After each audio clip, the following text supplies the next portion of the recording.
Одоо Монгол Улсын мэдээллийн аюулгүй байдал сэдвээр кибер аюулгүй байдлын газрын ажилтан Алтан уяг таныг урьж байна.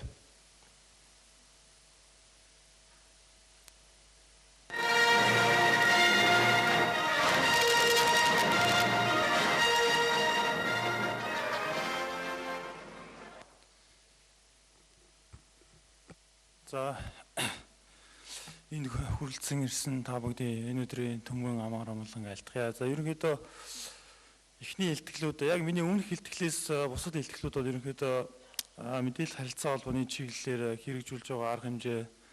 За дээрээс нь манай харилцаа холбооны салбарын зохицуулалт.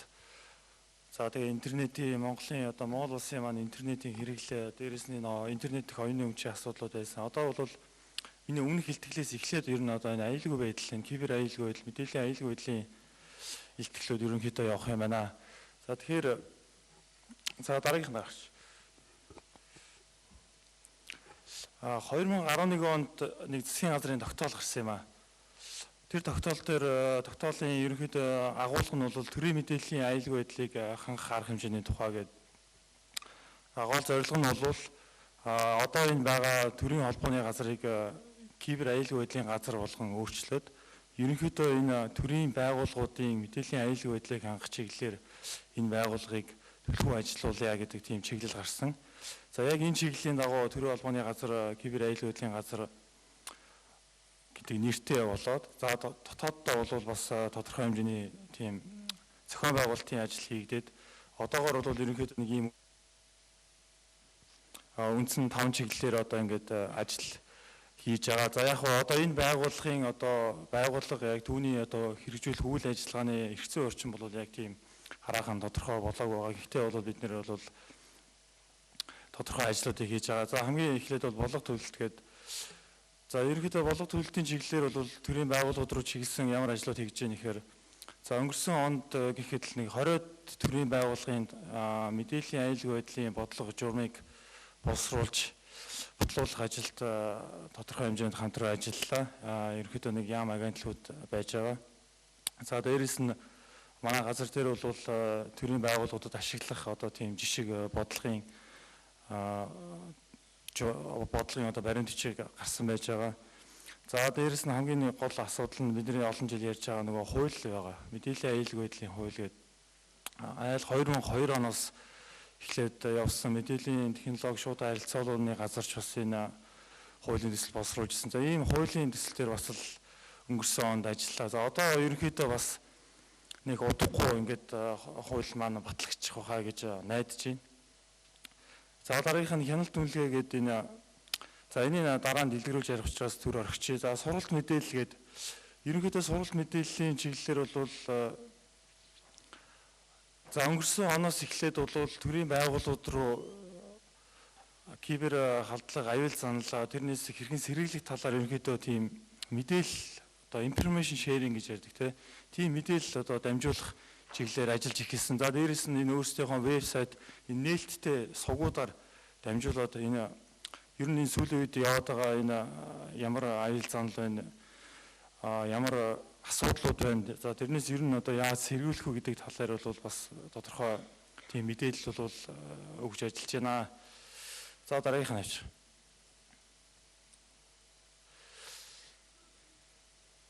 За хамгийн кибер аюулгүй байдлын газар болж өөрчлөгдснөөс хойш хамгийн түрүүний гол нэгдүгээр чиглэл тавьж хийж исэн ажил бол нэршлийн үнэлгээний ажил байгаа. Ерөнхийдөө төрийн байгууллагууд хийж байгаа.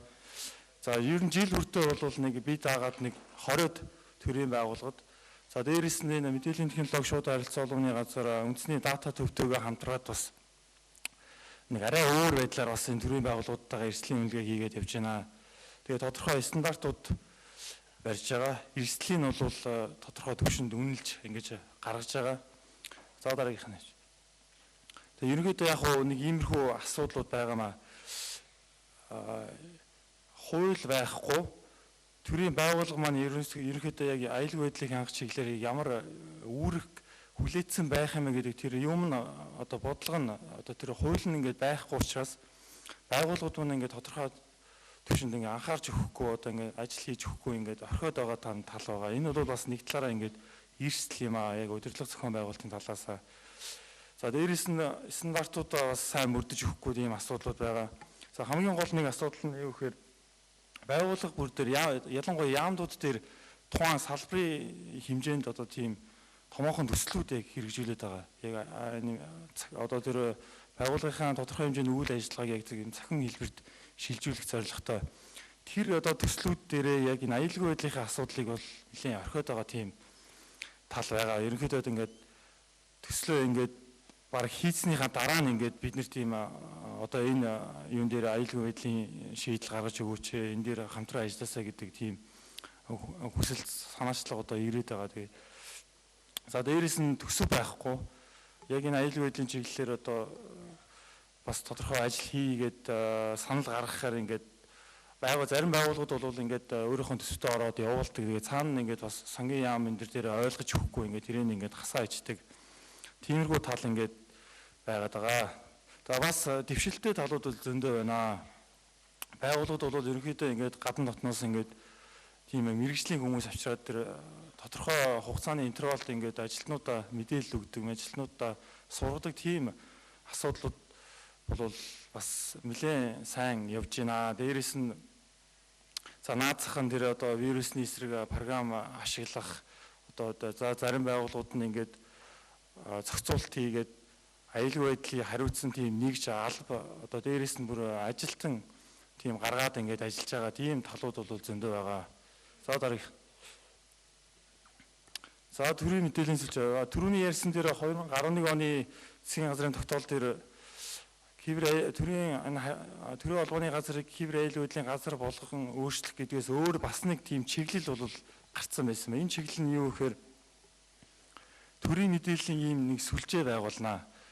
Энэ сүлжээгээр төрийн байгууллагууд хоорондоо мэдээлэлээ дамжуулж ажилланаа. Энэ бол анх бид нэр тэр төрийн албаны газрын тухайн удирдлагууд бол гадна дотны байгууллагууд руу явж нэлээд судалсан. Ер нь энэ аюулгүй байдлын асуудлаа яг төрийн байгууллагынхаа түвшинээр нь яаж авч явах вэ? Яг ямар хөө чиглэлээр явах вэ гэд судалсан. За судалсны үндсэн дээр ерөнхийдөө нэг ийм анханасаа бид нэр энэ интернет сүлжээнээс тусдаа өөрөө пицэг байдлаар ийм тусдаа ийм сүлжээ байгуулад за энэ төрийнхөө мэдээллийг одоо хоорондоо дамжуулж яа. Дээрээс нь энэ төрийн нууц мэдээлэл ч гэсэн энэ сүлжээгээр хоорондоо дамжуулж яа. Хэрвээ тэх юм бол одоо тэр интернетээр дамжиж орж ирэх одоо янз бүрийн аюул занал тэр халдлага маллагаас бүх юмнаас ингээд сэргийлэх одоо боломжтой байна гэдэг талаа үүднээс энэ тогтоолын төслийг санаачлаад ингээд засгийн газраар бодлуулсан байгаа. Тэгэхээр энэ засгийн газрууд бол ийм төрийн мэдээллийн ийм нэгдсэн ийм сүлжээ байгуулж ажиллах тухай чиглэлсэн. Тэгээд кибер аюулгүй байдлын газраас мэдээллийн технологи шууд харилцаа холбооны газартай хамтраад энэ төслийг одоо 13 оноос хойш ингээд хэрэгжүүлж байна. За дид үтцийн ажил бол бүрэн хийгдсэн байж байгаа. За нэлээд олон төрлийн байгууллагууд энэ сүлжээнд холбогдсон ингээд хоорондоо мэдээлэл солилцоод ажиллаж байгаа ийм байгаа. Тэгээ ерөнхийдөө бол энэ бол яг энэ аюулгүй чиглэлээр ялангуяа төрлийн байгууллагын түвшинд аюулгүй чиглэлээр бол тийм том ажил гэж хэлж болно.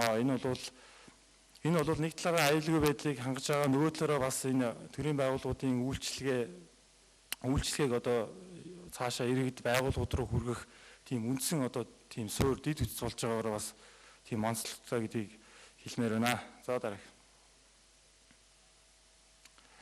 За кибер аюул заналтай тэмцэх чиглэлд бол бас кибер аюулгүй байдлын газраас ажиллаж байна. За энэ өмнөх хэлтгэл дээр ярьсан төрийн байгууллагууд тийм хортой кодууд илрээд байгаа гэд. За 15 онд бол манай газраас ерөнхийдөө нэлээд олон төрлийн байгууллагуудыг самж үтсэн, бүгдэн дээр нь очиж шалгасан. Нийтдээ 34 төрлийн тийм хортой код илэрсэн байж байгаа.